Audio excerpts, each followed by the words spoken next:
Hello friends, welcome back to my channel. आज मैं आपके साथ में शेयर करने वाली हूँ क्लास 6 का हिंदी ग्रामर का चैप्टर नंबर 4 है ये हमारा शब्द निर्माण, उपसर्ग और प्रत्यय, जिनको हम इंग्लिश में प्रीफिक्स और सरफिक्स कहते हैं। ठीक है।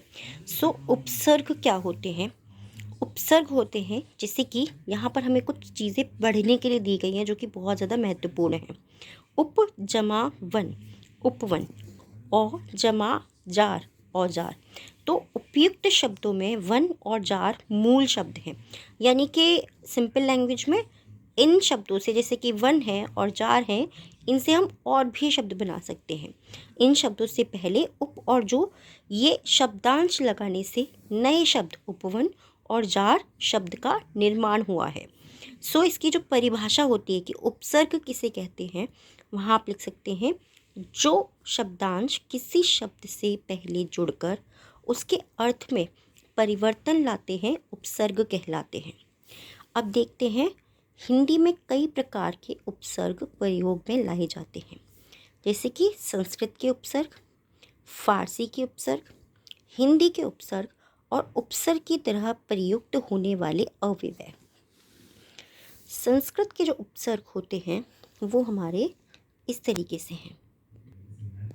तो आप देख पा रहे हैं संस्कृत के जो उपसर्ग होते हैं उनके आगे अति, अधिक यानी कि अत्यंत या अत्यधिक या अतिशय, अत्युक्त इस तरीके से लिखता है। अप लगाते हैं बुरा, इसका अर्थ होता है बुरा।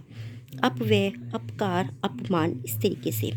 इसका अगर आप चाहें तो स्क्रीनशॉट ले सकते हैं बच्चों को प्रैक्टिस कराने के लिए। इसके बाद जो आते हैं वो आते हैं हमारे हिंदी के उपसर्ग।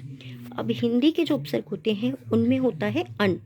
इसका जो मीनिंग होता है, जो इसका अर्थ होता है वो है अभाव या फिर निवेश, निषेध होना किसी चीज़ का।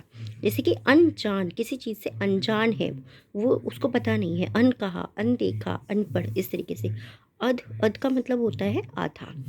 ऐसे ही कुछ फारसी के हमारे उपसर्ग होते हैं। मैं इसको बहुत डिटेल में आपको एक्सप्लेन नहीं कर रही हूँ, क्योंकि आप चाहें तो आप इसका स्क्रीनशॉट ले सकते हैं और इससे बच्चों को प्रैक्टिस करवा सकते हैं।